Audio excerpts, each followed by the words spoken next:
Salve, querido ouvinte!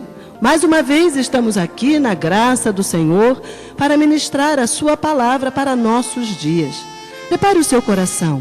Nosso tema hoje é presunção. Frequentemente, encontramos pessoas que, no dizer popular, se acham. Isto quer dizer que têm uma imagem de si mesmo além do que realmente são. Vivem numa constante fantasia e, para confirmarem isto em suas imaginações, lançam mão de diminuir as outras pessoas do seu convívio. A isto é que chamamos presunção. Dizemos que esta pessoa é presunçosa. Porém, a presunção passou a ser marca da personalidade do homem desde o início, quando o homem achou que poderia ser um Deus. Passou a se achar, e se achou tanto que caiu no engano da maior das presunções, declarar que Deus não existe e que o diabo também não existe. Então pensa que é absoluto nesse universo. Já pensou? A humanidade composta de pessoas que pensam que são deuses e querendo se sobrepor uns aos outros? Homens que trazem na sua boca palavras irreverentes, debochadas, jocosas acerca do Criador. Mostra toda a sua incredulidade, colocando manchas sobre a integridade do Deus Santo e Justo, Criador dos céus e da terra. Seguem discriminando as minorias, subjugando os mais fracos e defendendo teorias acerca do aparecimento da vida como vinda do acaso, a partir de partículas orgânicas que vêm evoluindo, passando pelos animais até chegar a esta complexidade que é o homem. Agora vamos pensar, amado, como o início impessoal poderia produzir um mundo tão pessoal, ou seja, onde todas as pessoas, animais, plantas e tudo mais é absolutamente único e perfeito. Somente uma inteligência perfeita e inigualável poderia ter idealizado toda essa maravilha de criação.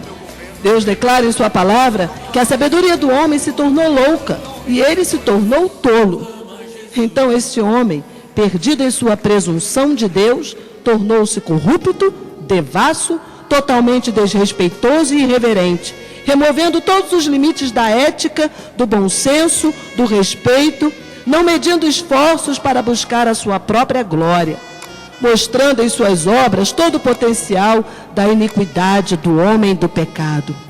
Transformou o mundo num reduto de idolatria, com o culto às personalidades que consideram importante reverenciar, e nem sempre por causa de seus talentos legítimos, mas intencionalmente dão pão e circo para distrair o povo, como o governo das antigas civilizações, enquanto levam a cabo seus propósitos pessoais de enriquecimento, busca pelo poder e domínio, manipulando as reações humanas. Ao longo do tempo, o que temos visto é o nivelamento por baixo em relação à cultura. É comum ouvir palavrões como expressões naturais na boca até de crianças, e ninguém mais se incomoda com isso. A televisão está repleta de programas que exibem mulheres praticamente nuas, com gestos e danças explicitamente sensuais. As novelas mostram intimidades conjugais, advoga adultérios como opção de prazer, a troca de casais e tantas outras aberrações que claramente Deus condena em sua palavra. Parece que ninguém mais se importa, ninguém mais se escandaliza. Enquanto isto, os poderosos deste mundo, em sua presunção, estudam como equalizar a população da Terra por causa das crises próximas que virão de água e alimento. Você, amado ouvinte, tem ideia disto? Os mega-eventos são a bola da vez para distrair a atenção da maioria. Porém, enquanto se levanta mega-ídolos para encantar nos mega-eventos, está para acontecer bem próximo mesmo o grande finale do projeto de Yahvé para o resgate do homem, o arrebatamento. Isto mesmo. Você sabe o que é isso? Então ouça o que diz Paulo em 1 Tessalonicenses 4, 16 e 17.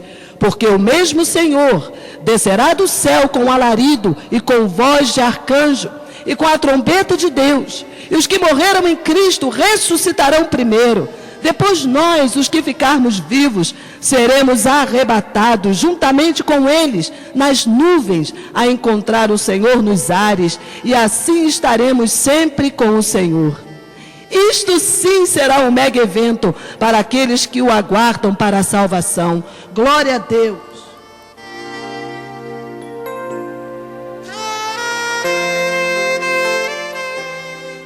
Ah, amado que me ouve agora, como desejo que seus olhos e ouvidos espirituais estejam abertos para ouvirem esta palavra.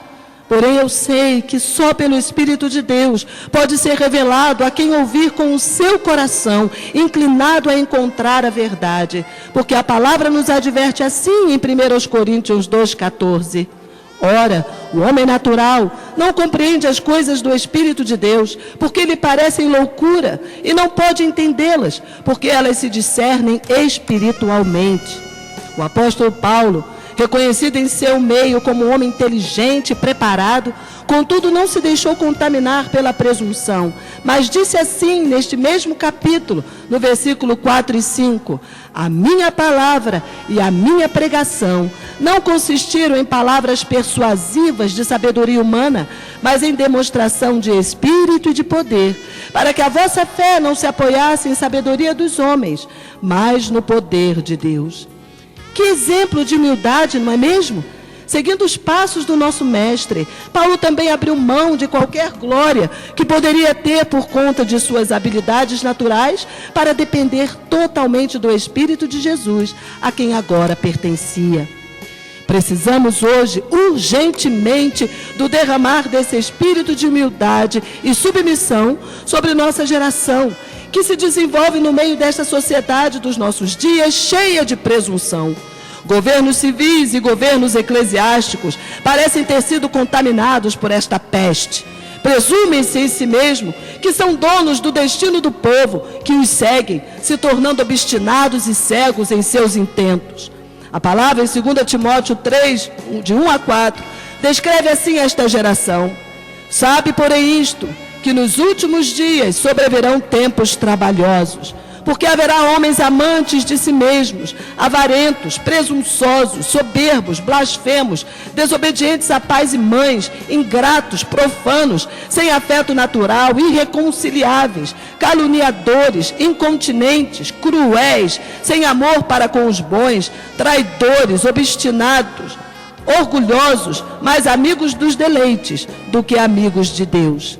E o Senhor completa em Apocalipse 3, falando de uma geração morna, assim: conheço as tuas obras, que nem és frio nem quente. Quem dera fosses frio ou quente. Assim, porque és morno e não és frio nem quente, vomitar-te-ei da minha boca. Como dizes, rico sou e estou enriquecido, de nada tenho falta, e não sabes que és um desgraçado e miserável e pobre e cego e nu.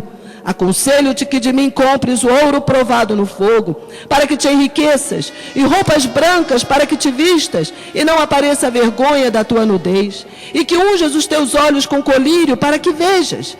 Eu repreendo e castigo a todos quantos amo. Sê, pois, zeloso e arrepende-te. Eis que estou à porta e bato. Se alguém ouvir a minha voz e abrir a porta, entrarei em sua casa, e com ele cearei, e ele comigo. Ao que vencer, lhe concederei que se assente comigo no meu trono, assim como eu venci e me assentei com meu Pai no seu trono. Quem tem ouvidos, ouça o que o Espírito diz às igrejas. Esta é uma palavra forte que nos adverte a abrir os olhos e buscar as coisas simples do Evangelho. Estamos no tempo da busca de muitas riquezas desse mundo. Civis e religiosos se deixaram contaminar em suas presunções, mas a palavra do Senhor é uma só: arrependimento. Amados, nas Escrituras lemos a história do governo da Babilônia, comandado pelo seu rei Nabucodonosor, que havia se engrandecido na terra e dominava outros reinos pela mão do Senhor para juízo sobre os povos, inclusive Israel, a quem Deus permitiu que fosse dominado por causa do seu pecado. Mas um dia, Nabucodonosor teve um sonho e Daniel, profeta de Deus, deu-lhe a interpretação. Ouça, a árvore que viste, que cresceu e se fez forte, cuja altura chegava até o céu, e que foi vista por toda a terra, cujas folhas eram formosas e o seu fruto abundante, e em que para todos havia sustento, debaixo da qual moravam os animais do campo, e em cujos ramos habitavam as aves do céu. És tu, ó Rei, que cresceste e te fizeste forte. A tua grandeza cresceu e chegou até o céu, e o teu domínio até a extremidade da terra. E quanto ao que viu o rei, um vigia, um santo, que descia do céu e dizia: cortai a árvore, e destruía, mas o tronco com as suas raízes deixai na terra, e atada com cadeias de ferro e de bronze, na erva do campo. E seja molhado do orvalho do céu, e a sua porção seja com os animais do campo, até que passem sobre eles 7 tempos. Esta é a interpretação, ó Rei, e este é o decreto do Altíssimo, que virá sobre o Rei, meu Senhor. Serás tirado dentre os homens, e a tua morada será com os animais do campo, e te farão comer erva como os bois, e serás molhado do orvalho do céu, e passar-se-ão 7 tempos por cima de ti, até que conheças que o Altíssimo tem domínio sobre o reino dos homens e o dá a quem quer. E quanto ao que foi falado, que deixassem o tronco com as raízes da árvore, o teu reino voltará para ti, depois que tiveres conhecido que o céu reina. Portanto, ó Rei, aceita o meu conselho e põe fim aos teus pecados, praticando a justiça e as tuas iniquidades, usando de misericórdia com os pobres, pois talvez se prolongue a tua tranquilidade. Todas estas coisas vieram sobre o rei Nabucodonosor. Essa história está no livro de Daniel, capítulo 4. Vale a pena você, ouvinte, ir lá para conferir. Deus dá o governo a quem quer. É Ele quem levanta. Também é Ele quem abaterá os poderosos que pisam em suas ovelhas aqui nesta terra. Ninguém ficará impune, pode acreditar. Todo aquele que se presumir em si mesmo será cortado, como declarado em Provérbios 29, 23. A soberba do homem o abaterá, mas a humildade de espírito obterá honra. Aleluia!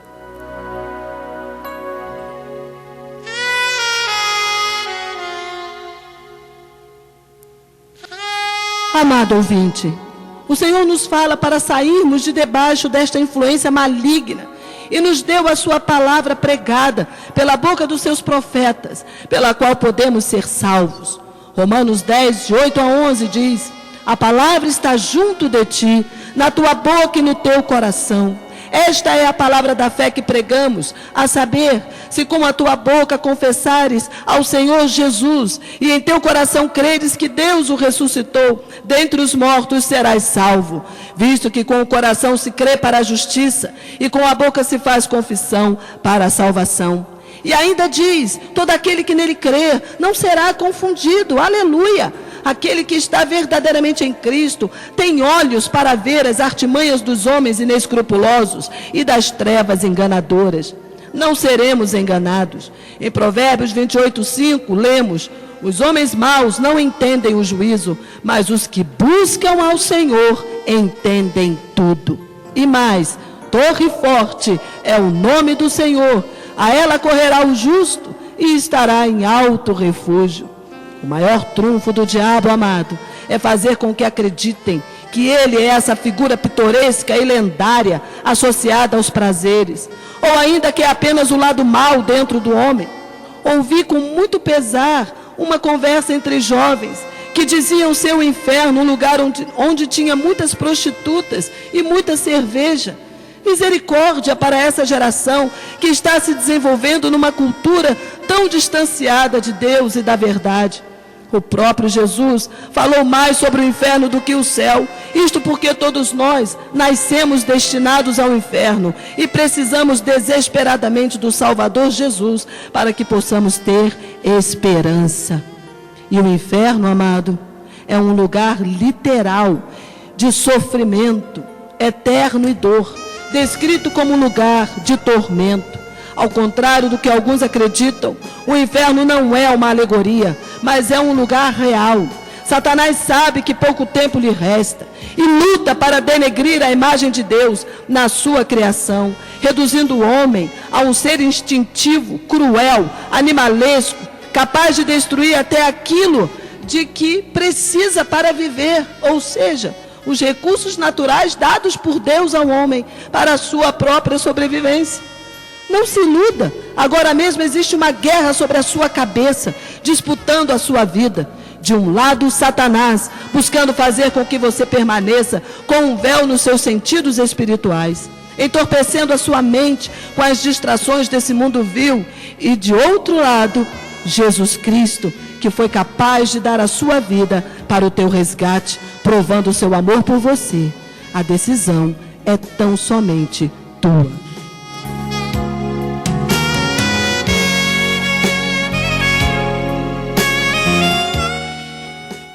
Deus fala que os homens deixaram as fontes de mananciais limpos e abriram cisternas rotas, ou seja, têm prazer no lixo e bebem esgoto.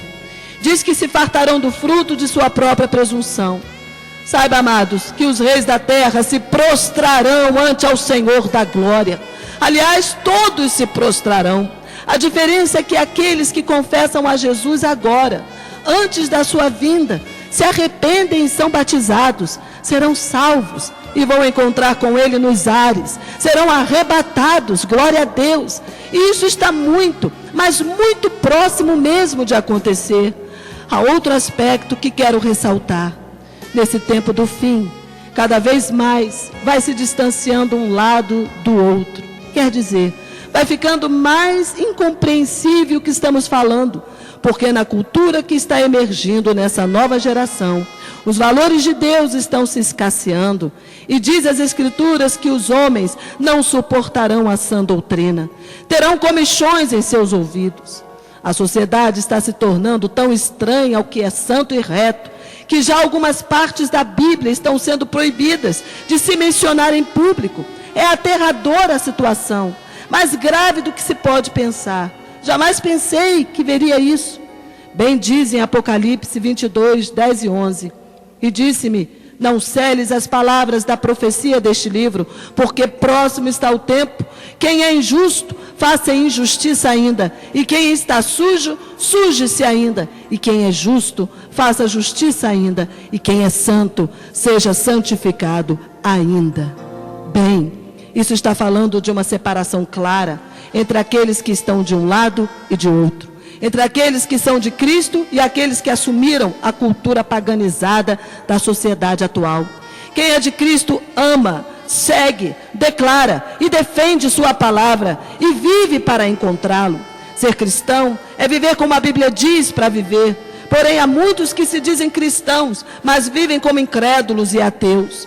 Mas ecoa a voz do Senhor dizendo a todos nós: sai dela, povo meu. Quer dizer, saia do meio dessa sociedade que vai ser consumida pela ira de Deus. Se você hoje ouvir a voz do Senhor, não endureça o teu coração. Tome logo uma decisão, porque amanhã poderá ser muito tarde. O tempo se abrevia, Jesus está às portas. Deus tem falado de muitas maneiras para que estejamos nos preparando para este momento. Os reinos do mundo se tornarão do Senhor. Amado, nós temos estado aqui para falar o que Deus quer que você ouça e saiba, de maneira que possa tomar a decisão mais séria da vida de uma pessoa. Onde vai passar sua eternidade? Se no inferno ou no céu com Jesus. Entrega o teu coração a Ele e teus caminhos serão estabelecidos. Ele te colocará de pé, creia, Ele te colocará de pé. Vamos orar neste momento. Nosso tempo já está indo, mas eu te convido a levantar o teu olhar ao Senhor e abrir o teu coração para o seu toque de amor. Bendito Senhor, eu clamo de todo o meu coração para que o milagre aconteça na vida deste amado ouvinte, que recebeu tua palavra e está de todo se entregando a ti. Conhece as suas necessidades, Pai. Dá-lhe entendimento espiritual, a alegria da salvação e a abundância da tua presença, pela qual poderá ser curado, liberto, restaurado. Levanta o humilhado e o abatido agora, Senhor, inundando com a viva esperança o seu coração. Enquanto abates os opressores da alma do povo para libertá-los do jugo pela tua unção, derrama teu óleo fresco sobre Nova Friburgo, sobre o Brasil e sobre todas as nações, que te conheçam a ti só como Senhor soberano e absoluto, que reinará pelos séculos dos séculos. E nós oramos em nome de Jesus. Amém e amém. Que Yahvé te abençoe e te guarde.